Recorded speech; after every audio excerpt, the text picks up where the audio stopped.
Welcome back to Case Closed Anime Review, episode number 47. This is reviewing two things. Yes, the third TV special and a movie. Yes, I have been wanting to do this for quite some time. Ever since I first heard about it, I'm like, okay, I love anime crossovers, and this one is a crossover. I've never heard anybody particularly talk about this particular type of crossover, because this crossover is really, really good. What crossovers are these? Lupin the Third versus Detective Conan. Let's talk about the TV special coming out in the year 2009. Yep, come out in the year 2009. And with this particular thing, the story for this one is basically, well, you get, basically, if you're not familiar with Lupin the Third cast, here's basically them. Lupin the Third, Adris Lupin the Third, the grandson of a thief, same name, and it's basically related to a French character. His creator is a guy by the name of Monkey Punch. Yep, that's seriously the guy's name. What was his pen name anyways? Monkey Punch. Yeah, he passed away a few months ago. Rest in peace, man. Yeah, and the cast of the series comprises of at least 5 people. Unlike the Case Closed series, which is a whole boatload of people. Yep. The third cast is following. You have Lupin. There is also Jagan, his right-hand man slash best friend, who's an expert marksman. Yeah, he dresses basically very basically wears a suit and tie, and he wears his hat over his eyes. You have a multi-generational samurai named Gugamon. You also have a femme fatale. Yes, the series has femme fatale. Named Banjiko Mine. Yep. And this character was used as a basis of release for about 3 characters in Case Closed. One was a one-shot murderer. The others 2 were, well, for her good side, they made it the main character of Case Closed's mother, Jimmy Kudo's mother, Vivian Kudo, the beautiful woman she is. And her bad side, they made into Vermouth. Yep. And of course, there's the idiot inspector who keeps following around. He's not much of an idiot in this one, precisely. Though he was not used basis for any. He was loosely inspired for Richard Moore. But mostly, they also use inspiration for the character of the inspector chases the Kaido Kid, though Kaido Kid is also loosely inspired by Lupin himself. Yep. Now, Lupin, the way he dresses, is quite unusual. Red suit coat, black shirt, yellow tie, with his tie clipped down to the bottom, which is quite unusual. I've never seen a tie clip like this. Yeah, also the jogging, he wears tie clip too. The samurai guy mostly wears a kimono. Well, basically dresses in traditional samurai garb. In the 20th century, well, 20th and 21st century, which is a bit odd, the fact he dressed like this. Benjiko Mine. Like, I knew who this person is. Now, her and Loop, I know exactly who they were just by looking at it because I've seen multiple images of them. So I have a pretty good idea who they were. I kind of forgot what the Earth looked like. It wasn't look up later. These, like, I thought Jogging was the inspector. Like, oh yeah, hat, probably inspector, but nope, it's not him. It's just a similar looking guy. And I'm surprised that neither this film or this special or the follow-up movie, no one points out, though, in the show, like, Lupin, you look like a monkey. Yes, Lupin looks like a monkey. He even acts like one, too. And the show was, the stuff they used from Lupin the Third in here is comedy. Lots of comedy. Like, there's one scene in the special where Lupin is basically once speaking of Vajiko butt naked. And he runs into a princess. A princess who is 19, technically a minor. He sees her naked. And what's his punishment? Okay, first he gets a wash machine thrown on him, and then a toilet gets thrown on him. And then he's basically led with a freaking couch. Yes, a couch. Yes. Benjigo decided to spend the night at Lupin's apartment in this fictional country named Basmalia. I think it's how you pronounce the country's name. Yeah. And Fajigo's introduction is quite interesting. You first see her in disguise wearing a orange wig and a purple dress. And then you see her go into the elevator. She takes off the purple dress and you see her panties. Yep, see her panties. Good thing the show doesn't show nipples. Yeah. But anybody can tell this one was mostly naked. Then she just pops out of nowhere. This thing just like magic pulls out her skin tight red suit that she has trouble basically putting on because of her large rack that she has.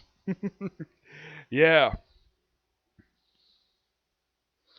hmm Lupin's first appearance in the special, him arriving in the country, just slouching on a plane. Oh yeah, and I'm gonna point this out. Lupin, he is really thin. Like he's like a twig, but he's so hilarious. He's almost like the movie's comic relief in a way. And when he first meets Conan, it's actually in the country after he gets there, where he's basically getting money from a machine, and of course he's sitting down frog style. He says, "Shouldn't take that much." Yeah, and when they introduce now, the movie starts out quite unusual. It starts out in the fictional country, where you see a prince, a duke, and the country's ruler. Well, the prince and the duke basically are going out hunting. Apparently, the queen doesn't like hunting very much, and it's revealed she's actually an excellent marksman. Yeah, this is not revealed until toward the end of the movie. And her name is Sakura. Yes, her name is Sakura. And there was this tree that she basically really loved. And apparently, her son's bullets basically filled with blanks. This was revealed later. And then, like, they're basically she's handing their trees. He's rabbits to go away. And then she's shot, possibly by the prince. And of course, the whole thing is an accident, though it's not really an accident. hmm Yep. And we see the princess, and she looks like exactly like Richard Moore. Rachel Moore. Now, there's no real explanation of why in the world she looks like this. I mean, clearly she looks nothing like her mother at all, and it was just by sheer coincidence that she looks exactly like Rachel Moore. And I've got to notice this though. I mean, with the exception of Rachel, almost every other character who was not from the Case Close cast are drawn the similar, basically animation style. It's a very similar look to how characters from the Lupin the Third series look, basically with tiny noses, very kind of big lips in a way. Yeah, a lot of characters look very, very similar. Yes, I don't know if this is the style for Lupin at all because I've never watched every anime. And there's also this thing where the thing has time skips. Yes, mostly it's like 10 minutes later or like a few hours later. I don't know if this is a thing for Lupin at all. It probably is his regular thing. And he also points out, oh yeah, the whole thing about peeping from space. Yeah, that is particularly true. Though mostly anyways. Yeah.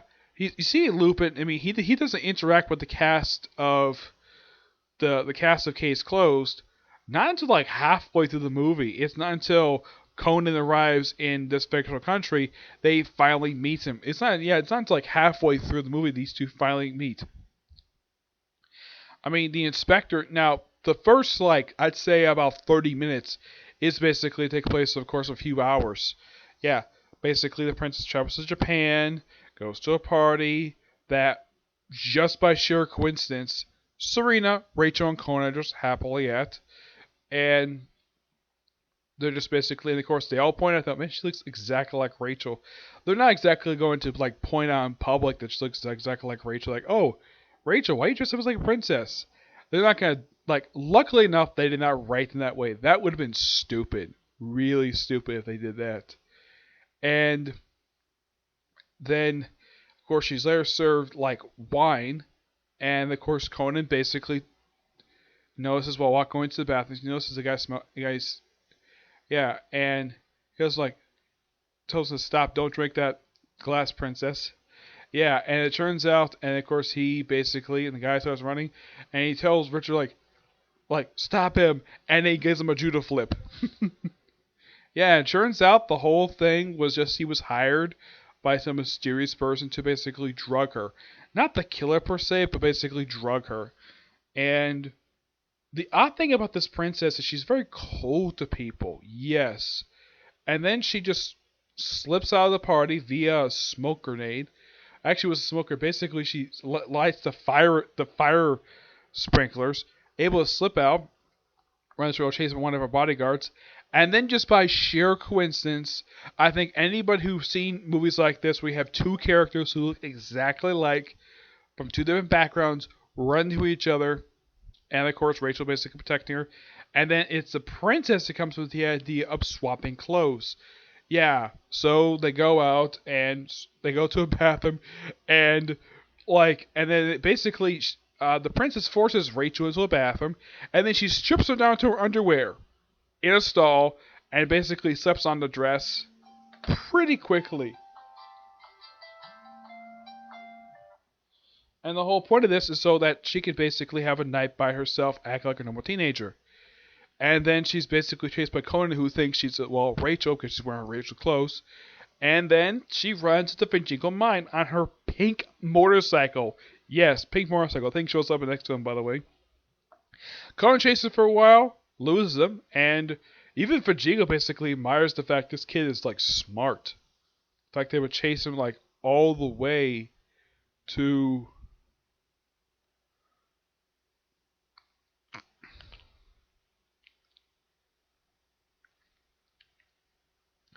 all the way to like like on a bridge. Heck, they even go off like a freaking staircase, and it just pure. And he chased him on a freaking skateboard. Yeah, and then he loses them when the skateboard gets dropped in the water. Does he go retrieve it? No, he doesn't at all. He just gets dropped in the water for some strange reason. And of course, then he goes back to the hotel, and then of course Rachel goes back to the hotel by herself. And anybody can point out though she's not a real princess because, well, yeah. And of course Richard was like, "Are you really Rachel?" Is like, and she's like, "You don't recognize your own daughter?" Heck, a good thing to keep a secret. And then they decide to do something really, really weird. Like, okay, so they announced the whole thing about the whole fake princess thing. And then Keith just drugs Rachel, puts her on a plane, and leaves immediately. Doesn't bother the press conference at all. And, like, Takagi most of the time really, like, some stuff Keith says to him, and because he doesn't lead the book up, he really wants to punch Keith so badly. And Moore is basically keeping him at bay a lot of the time because he doesn't like him much at all because, well, he's part of our family. So they fly out, and of course she goes to the country, and of course they think this is the actual princess, but really isn't. And of course Finjigo gets her there via her own methods, via her own lots of friends thing. And that's of course the whole Lupin stuff comes in. Lupin also stops at mine, of course we also in Joggin. First time we see him, he's basically acting as supposedly as the princess's bodyguard. Yep. The princess's bodyguard. And then she says, "I despise bearded men," because he's got a really thick beard. And then he just goes out, sees the crown jewel, basically invited. Apparently he's heavily respected by this country's people because, well, he trained a lot of the soldiers for some reason. This guy's a thief. Why the heck would he train soldiers for? And of course, well, they had Lupin steal a particular jewel from a mine, mind you, using actual water things. And this jewel will come back in the following film because they make references to this particular one. And and Tagagi's like really wants to go out basically, and Richard Moore's like really wants to get Rachel back. Though Conan meanwhile races down this airplane and somehow gets on the landing gear and nearly nearly dies from frostbite.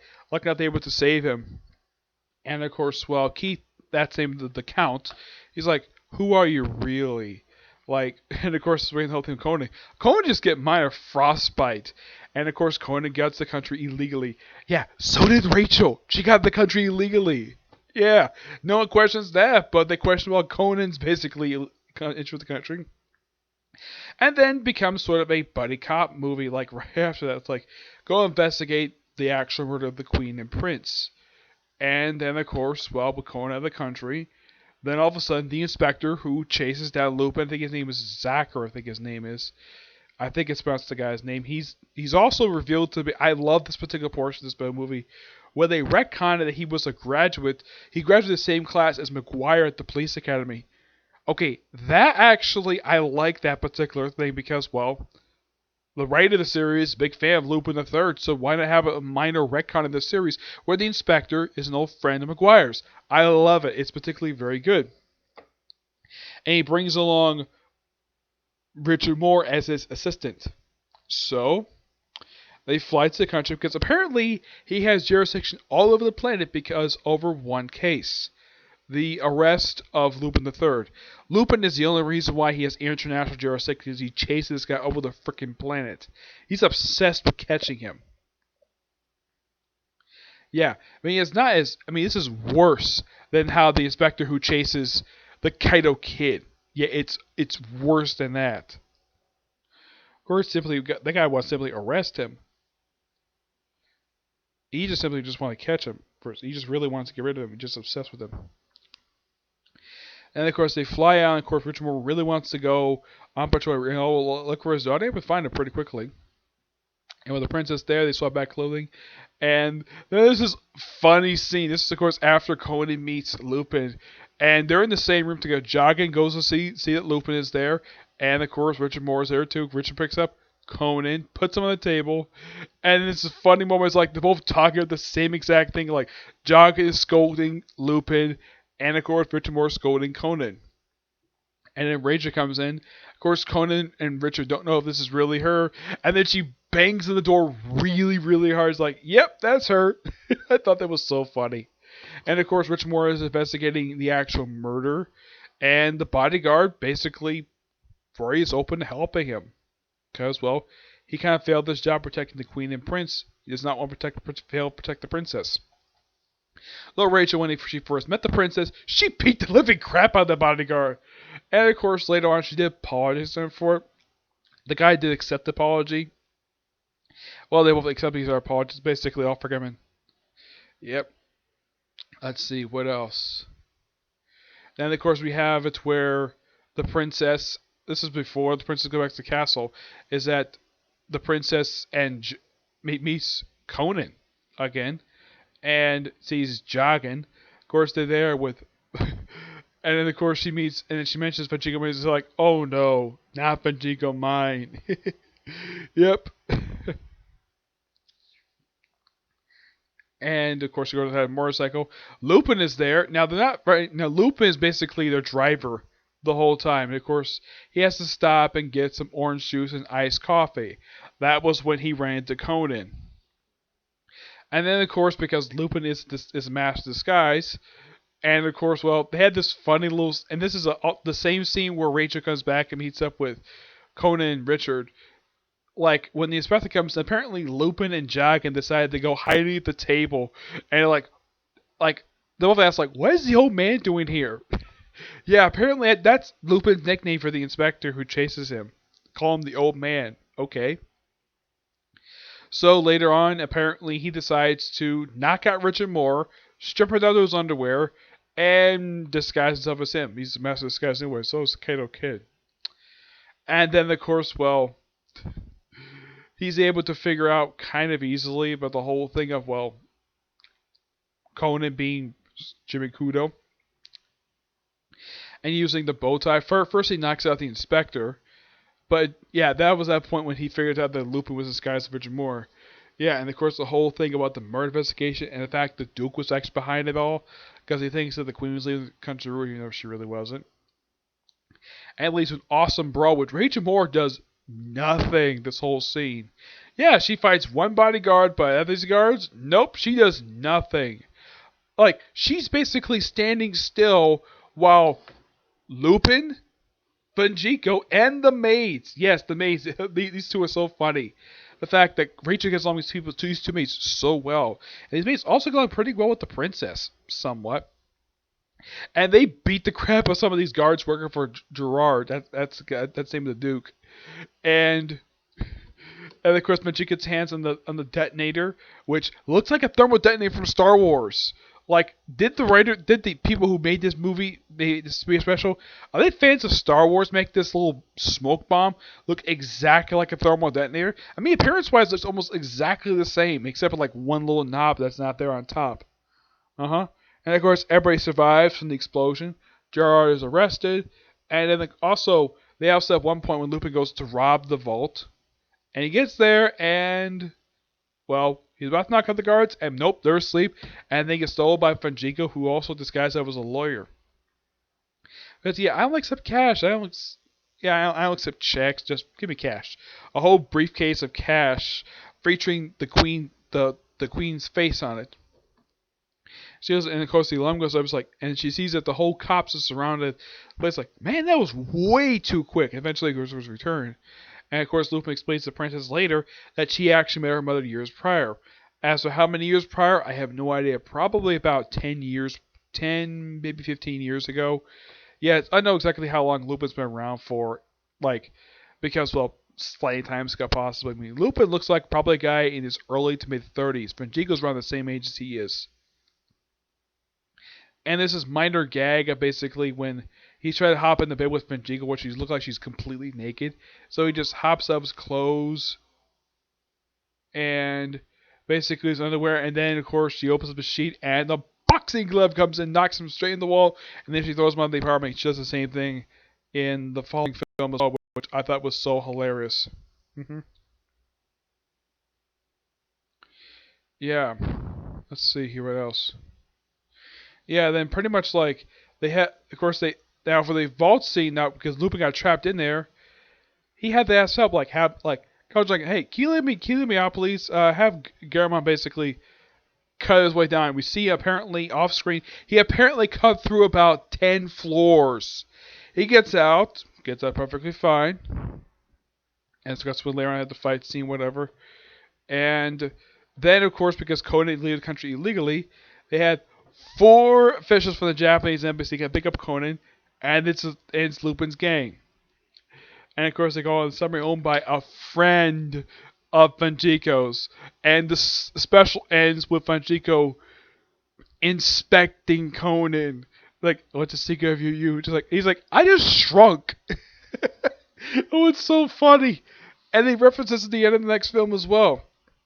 The next film, which is Lupin the Third versus Detective Conan, the movie opens with the Kaido Kid committing a heist, and he uses guns. The actual Kaido Kid is there. And you're probably thinking, wait, why is the Kaido Kid here? Why is there 2 Kaido Kids? Simple. This Kaido is actually Lupin, and the reason why he's doing this is because Banjiko has a bomb around her neck. Yeah, this particular plot thread only lasts for about the first 10 minutes. And this particular film, it's like they threw like almost the entire cast of Case Close in this one film who was actually on the cast at the time of this particular film. I mean, they threw in Conan, Rachel, Serena, Richard. Like, most of the cops appeared on the show, minus about, like, all the cops, all Tokyo cops in this movie. The Detective League. They even throw the FBI in the movie. Yes, the freaking FBI. First time I seen them outside the show. Yeah, mostly just Jody and James Black, who does very little toward the end. They throw like everybody. They throw in Saito. And of course, they throw reference to what happened. I think it was in that movie when they had those 2 thieves disguises, Lupin and Fanjico. And she refers to Lupin as her first love. And she basically eagerly volunteers to help catch Lupin. And of course, well, Takagi mentions the whole thing about the first love. And of course, Zagra doesn't have a problem with it at all. Yeah, he says, I love him too. Probably just, well, would love to catch him. But he has no problem at all, basically, because it feels as though it's more like hero worship than just, well, actual love anyways. The only guy she actually loves is Takagi. Yep, though Takagi, when you first see him, this is not Takagi. This is actually Lupin. At some point, Lupin replaced him, because I don't think Lupin actually knew about the whole thing of, well, Takagi, her being, him being her first love.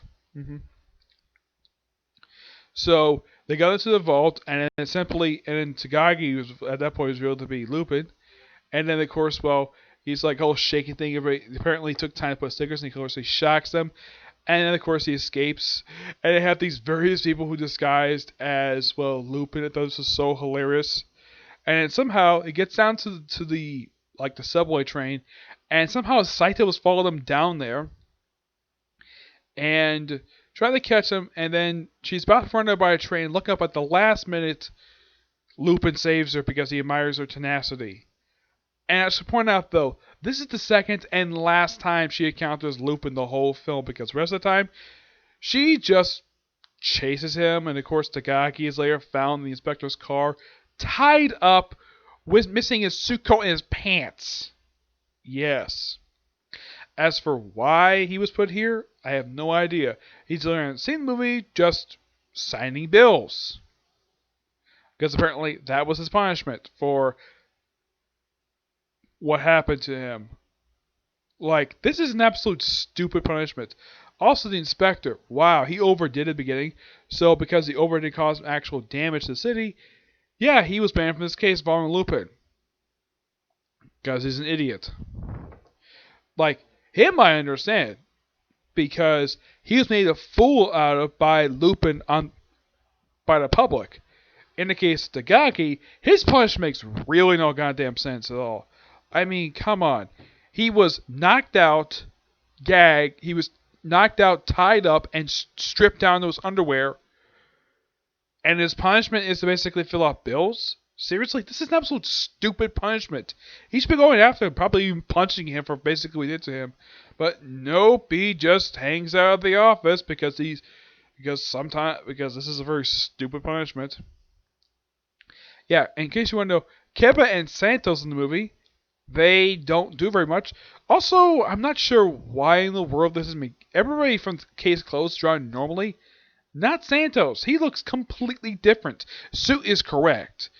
But the face, like, what the heck happened to Santos' face?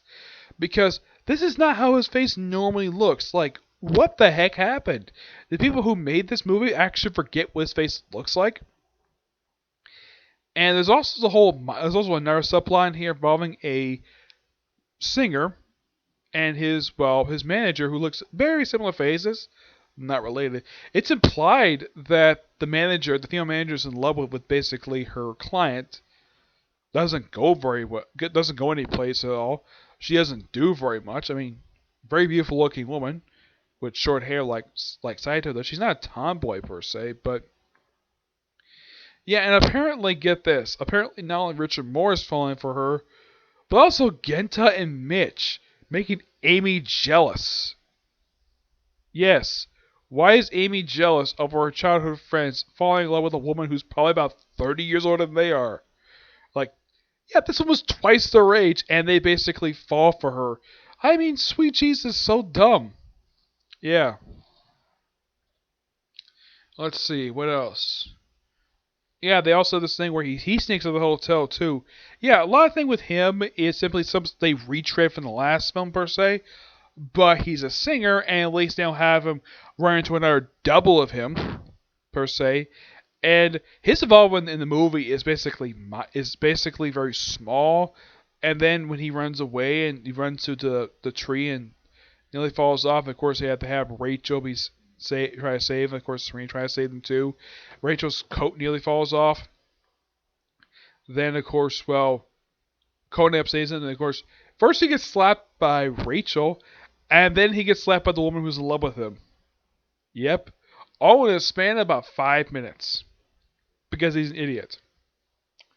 Yeah, and then he goes on to the concert, and after that, he's not seen again. He does the concert, and he disappears for the next 30 minutes. Yeah, he disappears for quite some time. They don't go back to the concert like toward the end of the movie. As it goes on with this, they have a transaction. They build this up in the movie. Oh yeah, and they have one of the guys use an alias, Alan Smithy, which is also a pseudonym for directors who don't like the films they direct. Yeah, this is very common in Hollywood. As for why they use it as an alias, I have no idea why in the world this was.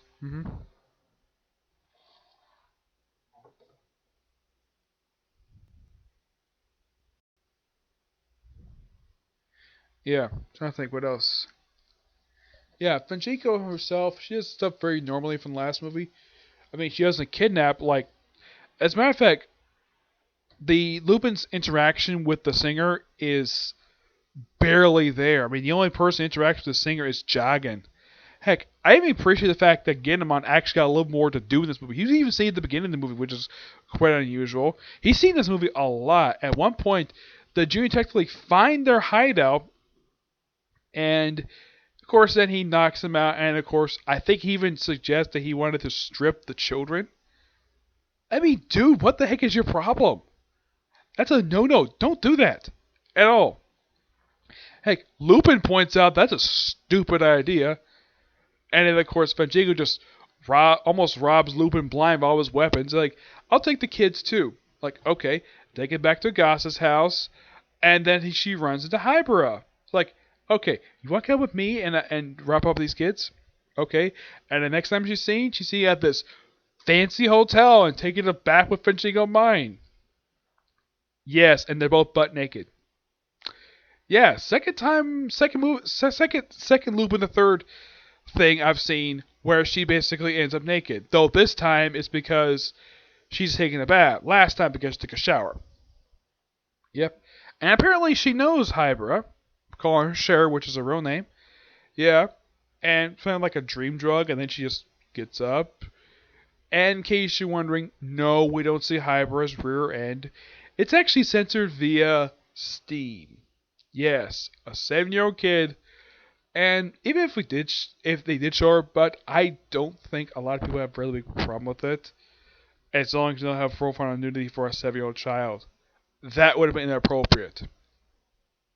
Yeah, but at least that Fanjigo basically... I thought it was so funny, though, the fact that... And, of course, she poked fun of the whole thing of Cher being shrunk. Like, did your chest shrink too? Like, what? Yeah, this is nothing unusual. I've seen anime where apparently women love comparing their chest size.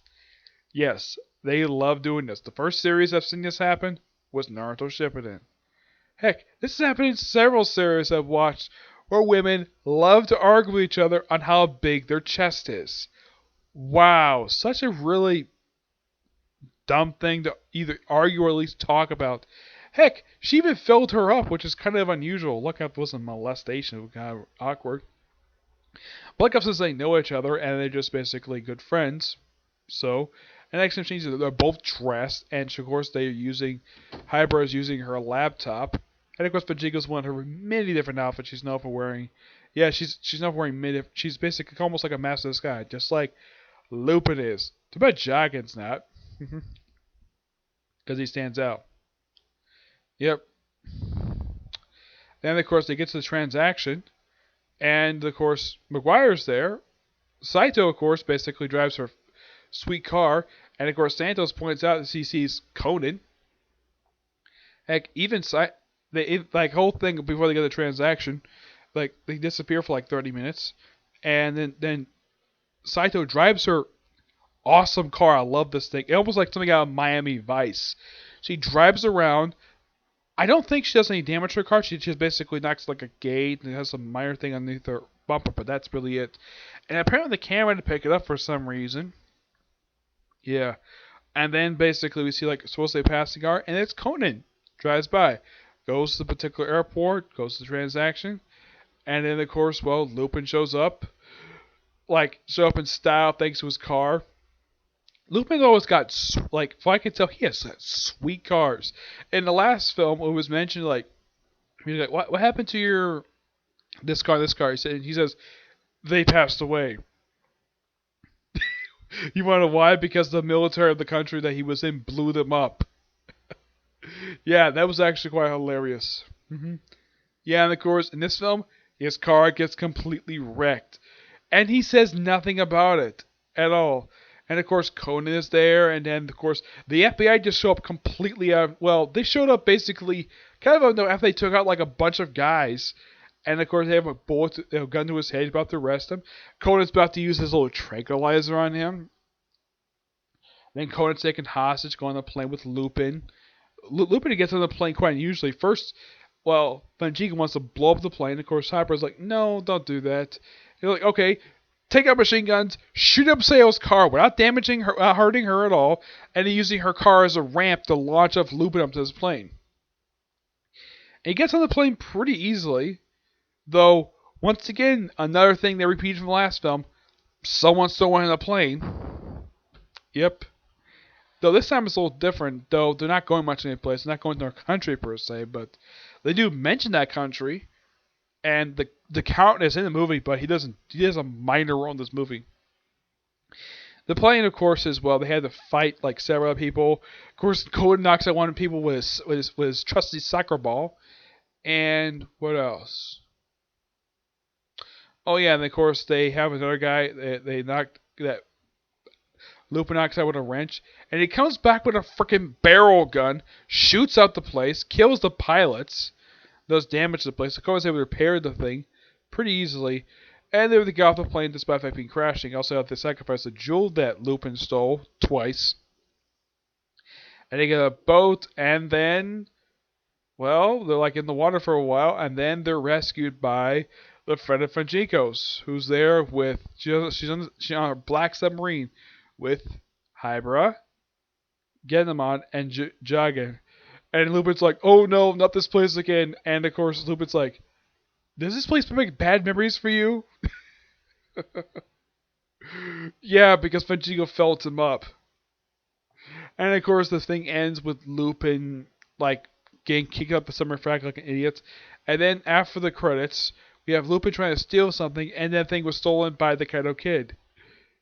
And of course, they have a joke thing. I do a crossover with Kaido Kid, and then Conan's like, "That must be a joke. Not how I thought it's gonna happen. Like next year per se." The movie came out like 6 years ago. But yeah, both the special and the movie are both really good. The movie has a slight problem repeating some stuff from the last one, like Conan, like Rachel going out with some celebrity in the movie, characters throwing out a plane. I'm trying to think, there was anything else.